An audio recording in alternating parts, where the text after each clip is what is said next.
వాస్తు సంబంధించి మరిన్ని విశేషాలు తెలుసుకోవడానికి, మీ ఇంటి ప్లానింగ్ మరియు వాస్తు సమస్యలు తెలుసుకోవడానికి మా ఛానల్ సబ్స్క్రైబ్ చేయండి, లైక్ చేయండి, అలాగే షేర్ చేయండి.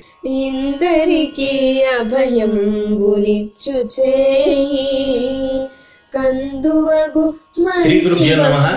శ్రీమతే రామానుజాయ నమః. శ్రీవాస్తు ప్రేక్షకులకి నమస్కారం. ఇవాళ వాస్తు విషయాల్లో సాధారణంగా బయట అంటే గృహం బయట మన స్థలంలోనే బాత్రూమ్ నిర్మాణం చేసుకోవాలనుకునేటప్పుడు ఏ విధంగా చేసుకోవాలి, అసలు ఏ విధంగా చేసుకోకూడదు. అయితే మనం ఇటీవల ఒక గృహం చూడడం జరిగింది, కాస్త సిటీలోనే, ఓల్డ్ సిటీ ప్రాంతంలో. పాత గృహం 15 ఏళ్ల క్రితందే. అయితే వారికి ఆగ్నేయ కొద్ది భాగం పెరిగి ఉండటం, ఈశాన్య భాగం కొద్ది తక్కువ ఉండటం, అంటే ఒక అడుగు నుంచి అడుగున్నర వరకు మేర ఈశాన్యం తక్కువ ఉంది, ఆగ్నేయం కొద్ది పెరిగి ఉంది. అయితే వాళ్ళు సరే స్థలం ఖాళీ ఉంది కదా, ఉన్న ఇంటిలోనే కొంత భాగం అనేది అద్దెకి ఇవ్వడం జరిగింది. వీళ్ళు తూర్పు భాగం ఒక 2 గదుల మేర అద్దెకిచ్చి వెనక భాగంలో వీరు ఉండటం జరిగింది. సరే తూర్పు భాగంలో ఉన్న వారికి బాత్రూమ్ అనేది కొంత ఇబ్బందిగా ఉంటుంది కాబట్టి ఆ తూర్పు భాగంలో వాళ్ళకి మీరు గమనిస్తే ఇది ఇల్లు ఇంతవరకు అద్దెకి ఇవ్వడం జరిగింది. దీనికి ఎంట్రన్స్ ఇలా ఉంది, ఇది చిన్న వంటగది. అయితే ఈ భాగం వాళ్ళకి ఇక్కడ మెట్ల నిర్మాణం ఉంది, ఈ మెట్ల కింద ఒక బాత్రూమ్ ఉండటం జరిగింది. వీళ్ళు ఇక్కడ నుంచి రావటం అనేది ఇబ్బంది అవుతుంది, అంటే అద్దెకి ఇచ్చిన వాళ్ళు ఇబ్బంది పడతారు. సరే అద్దెకి ఇచ్చిన వాళ్ళు ఇబ్బంది పడతారు అని అనుకోవడంలో తప్పు లేదు, కానీ అది నిర్మాణం చేస్తే మనకేమవుతుంది అనేది కూడా మనం చూసుకోవాలి. లేదా అక్కడ నిర్మాణం చేసేటప్పుడన్నా ఇక్కడ చేయొచ్చా లేదా, వాస్తుపరంగా ఇది కరెక్టా కాదా అనేది కూడా మనం నిర్ణయం చేసుకోవాలి. స్థలం ఉంది, 3.5 అడుగులు ఉంది, ఏముంది మేస్త్రికి చెప్తే 3.5, 2.5, 1.5 ఎంత అవకాశం ఉంటే అంత ఇవాళ రేపు కట్టే పరిస్థితులు ఉన్నాయి, కడుతున్నారు కూడా. అందులోకి వెళ్తామా లేదా అనేది వేరే విషయం.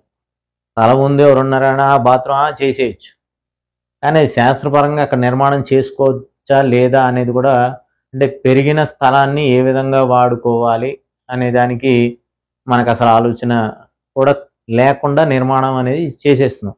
ఒక బాత్రూమ్ నిర్మాణం చేయాలంటే ఖచ్చితంగా 20 నుంచి 50 వేలు ఖర్చు అయ్యే పరిస్థితులు ఉన్నాయి మినిమం.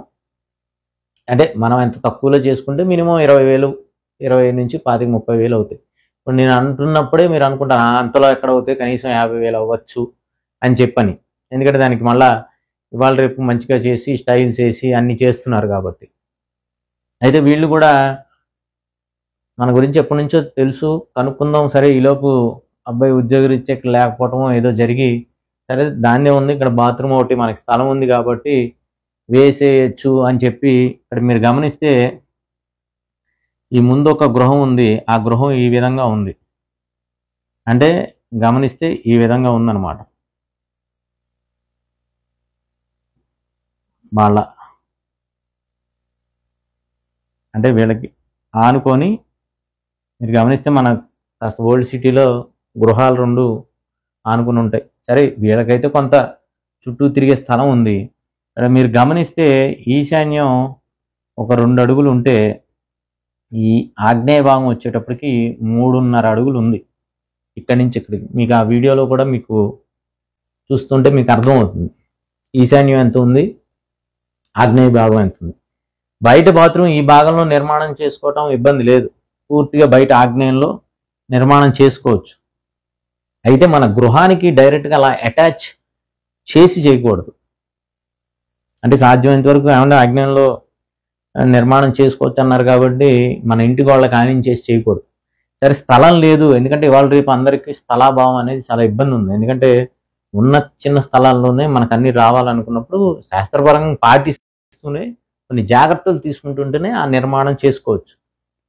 ఇలా నిర్మాణం చేసుకోవాలనుకున్నప్పుడు మన ఇంటికి దీనికి చిన్న ఒక 2 ఇంచులు థర్మాకోల్ ఏదన్నా నేను పెట్టి దారిలో గ్యాప్ అనేది ఏర్పాటు చేసి అక్కడి నుంచి నిర్మాణం చేసుకోవచ్చు. కానీ అసలు ఇక్కడ 2 అడుగులు ఉన్నప్పుడు, ఇక్కడ 3.5 అడుగులు ఉన్నప్పుడు మీరు బాత్రూమ్ అనేది పెంచొచ్చా, అది పాయింట్. ఖచ్చితంగా అలా చేయకూడదు. ఇలా చేయటం ద్వారా ఏమవుతుందంటే మనకు తెలియకుండానే మనం పెరిగిన భాగాన్ని వాడుకుంటున్నాం. వాస్తవంగా అంతకుముందు చిన్న ప్రహరీ ఉండేదట వాళ్ళకి, సరే ఆల్రెడీ వేరే ఇబ్బందులు ఉన్నాయి, గృహంలో వేరే వేరే ప్రాబ్లమ్స్ ఉన్నాయి, అవి కూడా మనం చెప్పడం జరిగింది మన వీడియోలో. కానీ దానికి తోడు వీళ్ళు ఇది కూడా ఎక్స్ట్రా ప్రాబ్లమ్ని క్రియేట్ చేసుకున్నారు. అనవసరంగా ఈ బాత్రూమ్ నిర్మాణం చేశారు. ఈ బాత్రూమ్ నిర్మాణం చేసి ఇది వాడే లోపే ఇంట్లో ఉన్న వాళ్ళు ఖాళీ చేశారు.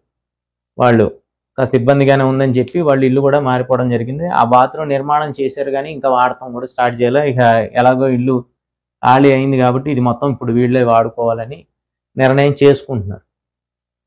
కాబట్టి ఏ భాగమైనా అది తూర్పు కావచ్చు, ఉత్తరం కావచ్చు, పడమర కావచ్చు, దక్షిణం కావచ్చు, లేదా ఆగ్నేయ భాగం, దిక్కులు కావచ్చు, విదిక్కుల్లో కావచ్చు, మనకు స్థలం పెరిగిన భాగం మనం ఎప్పుడైనా గుర్తుపెట్టుకోండి. ఇది స్థలం పెరిగింది, ఇలా కట్ చేసామంటే దీన్ని వాడుకునే విధంగా ఉండకూడదు. ఇక కట్ చేసామంటే వదిలేయటమే అంతే. దీన్ని ఏదో రకంగా వాడేద్దాం, కట్ అయితే అయిందిలే కానీ చిన్న ఇది పెట్టేసి ఇక్కడ ఏదన్నా ఏర్పాటు చేసుకొని దీన్ని ఇక్కడి నుంచి వాడేసుకుందాం అనే ప్రయత్నం మాత్రం చేయకూడదు. అది కూడా మీకు ఒక వీడియో ఉంది, పూర్తిగా ఒక పెద్ద స్థలం, ఖాళీ స్థలంలో పెరిగిన భాగాన్ని నీట్గా కట్ చేసి ప్రహరీ కూడా నిర్మాణం, చిన్న ప్రహరీ కూడా బేస్మెంట్ వేసి నిర్మాణం చేసి కూడా దాన్ని వాడటం అనేది జరుగుతుంది.